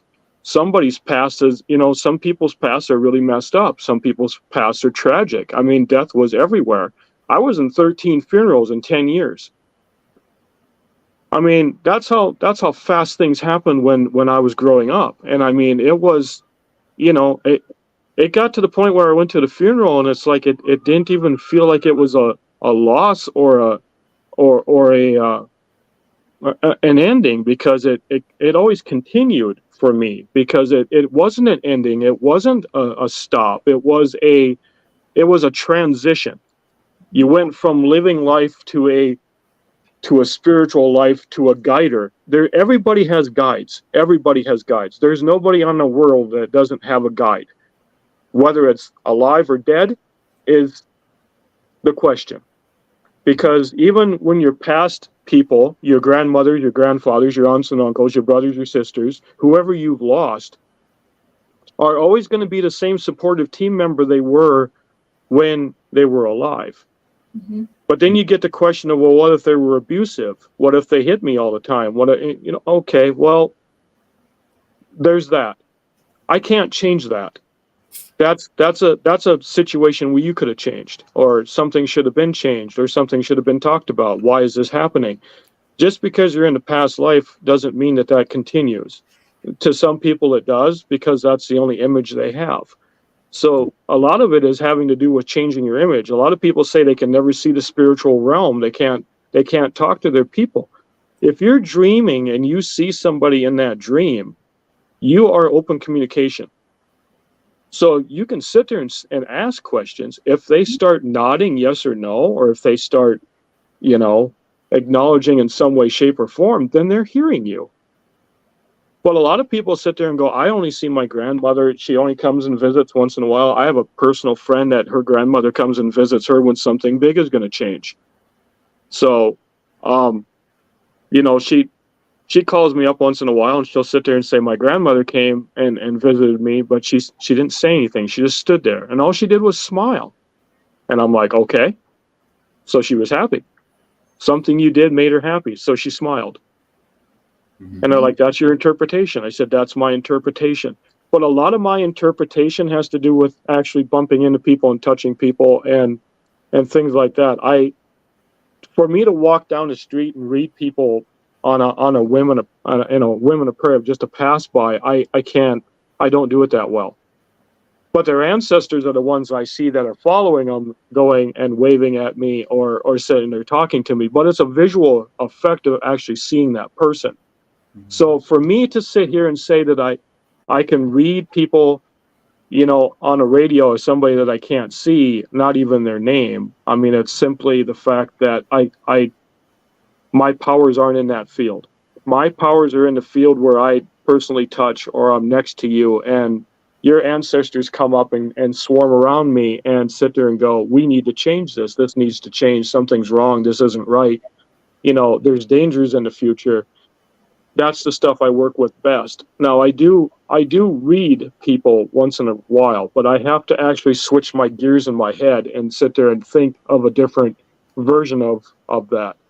I have to use my ancestors to sit there and try and figure that out by myself, what they're trying to interpret. So understand that the messages you get in dreams are significant to a factor only to you, because they're your dreams. It's your messages. It's how you view things. And everybody needs to understand that. Psychics are extremely interesting people, I would say, just because we are interesting. We're set out to give you things and help you, give you that boost to help you go through life. That's what we're here to do. Whether we're right 100%, No, because we're getting multiple messages from multiple people at multiple times, and sometimes it's really hard on a fly to sit there and carry that forward and go, this was intended for you and you only. I can't do that. I can only give the message, and if it means something to you, then you have to take it and run with it and figure it out. My job isn't to sit there and interpret it for you and sit there and say, this is what this means. My job is to sit there and say, your ancestors are really upset with you right now over a decision you made 2 weeks ago that you shouldn't have made. And the actions you took and the actions you made affected your life today. You know, and a lot of people sit back and go, well, that was kind of odd. Well, no, it's not. I said, I see, I'm a cook. So I do a lot of references to food. If you eat something if you eat something you've never eaten before and you don't like it because it's a different formality of food. I never used to like hummus, ever. I would not eat hummus to save my soul. And all of a sudden, I was at an event not that long ago, and it was on crackers. And I thought it was something else, and I ate it. And I'm like, this is really good. What is this? And he goes, hummus. And I took a step back going, I think I'm going to be sick. And as soon as I told myself that, my stomach gurgled. And it was like, why did I put that image into my head? I was fine up until the time that he told me.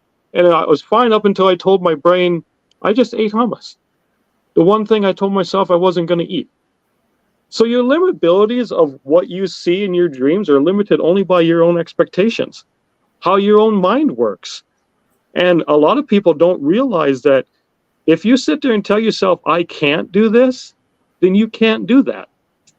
If you sit there and tell yourself, I can, eventually it's going to work. It might not work that day, but it's going to work.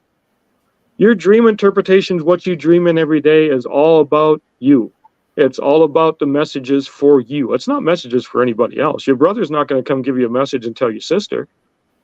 Your brother's going to go talk to the sister, not to the mom. You know, it's a personal thing. You know, a lot of people get scared that they see the ancestors in their dreams, and they're not supposed to because they're dead. Well, yeah, they are. How do you get the name ancestor without being dead? You know, I'm so confused at that. There's things out in the world that just confuse me some days. It's like, how do you look at the world and not look at it? You know, if your ancestors are talking to you, your ancestors are past.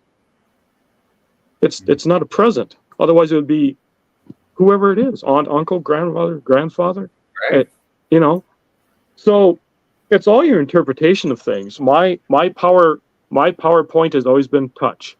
So I read people when I touch them. I read people when I bump into them. I read people if I'm close enough to them and I can physically see them.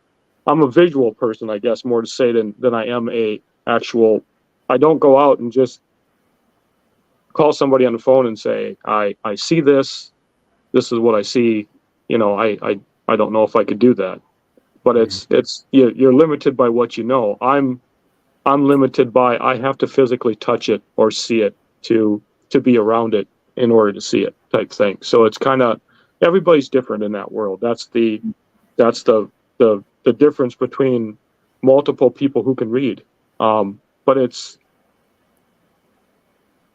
all in your interpretation of what you want to be. How much power do you want to put into it? How much strength do you want to put into it? And what do you want to get out of it? That is the key feature. So, yeah, we have a question from Lisa here again. Why would you always dream about being at work? And I have that dream all the time. I'm just constantly at my desk or whatever doing work. And I think it's probably a sign to it's time to take some time off. What do you guys think? Either that or it's trying to tell your mind to work on something hard enough to get something done. A project that you've started and kind of put it back in the past and say, I'm going to work on this later. It's going to be one of those that's going to sit there and say, take the later project, bring it back and focus on it and get it done and get it out of your past. Because eventually you're going to put it in the back burner for so long, and then it's going to become more complicated to fix it. There's always a connection for me when I see that is that it's kind of a sad note Because if you're always sitting at a desk, all the things you miss. Yes. So it's a reminder to, it's not all about work. Mm-hmm.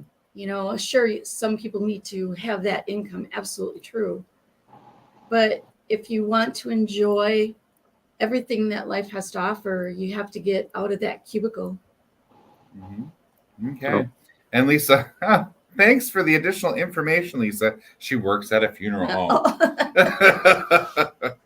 home. She sees the dead. Yeah, when she said that, the first thing I thought of was the show 6 Feet Under. I love that show. If you ever have a chance to watch that, it's an awesome series. But we're in the last couple of minutes of our show today. I just wanted to first say that Matt needs his own radio show, I think. There you go, He's Matt. very awesome. Can we be your first guest? Yeah, I think he would do quite well. Yes, there you having go. his own podcast or something like that. He's got stuff to say. Stuff to say. Yes.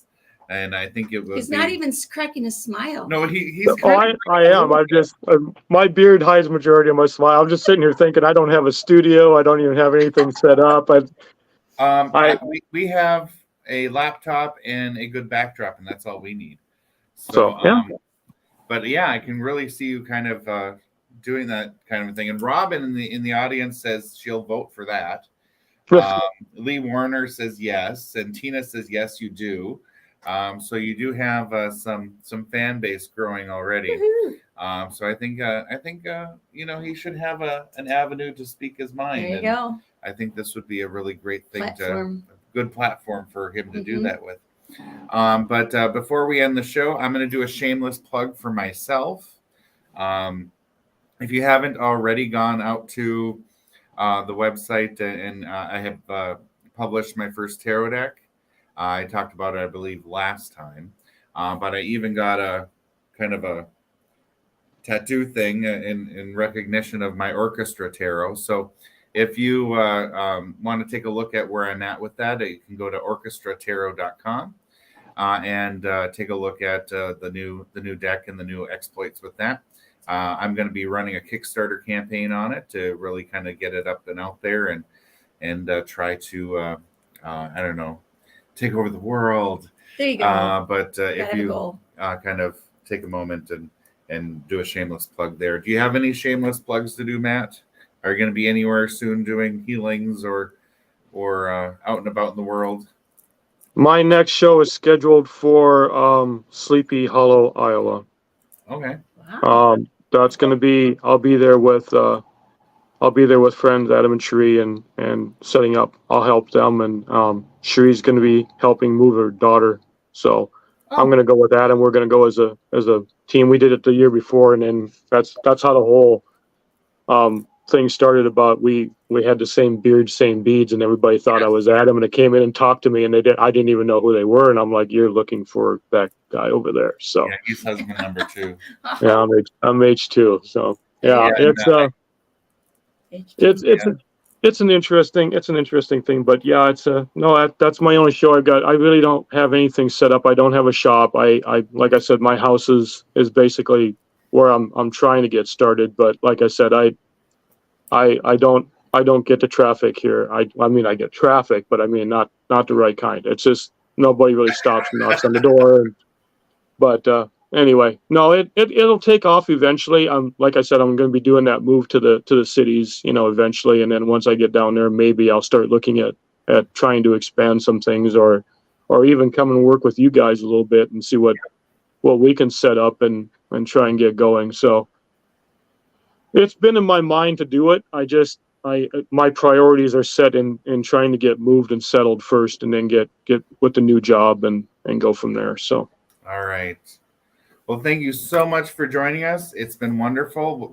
We're going to get to see him in a couple of weekends. That would be good. That'd be good. But thank you for joining us on the show. I hope you enjoyed yourself. You did really well. You're a natural at this stuff. Yep. I see some good things in your future related to that. But thank you to the audience for joining us today. Thank you, Patty Q, for being here. You're welcome. And we will see you next week. So goodbye, everyone. Bye. The truth is here and now on WLTK-DB Talk Radio at WLTK-DB.com.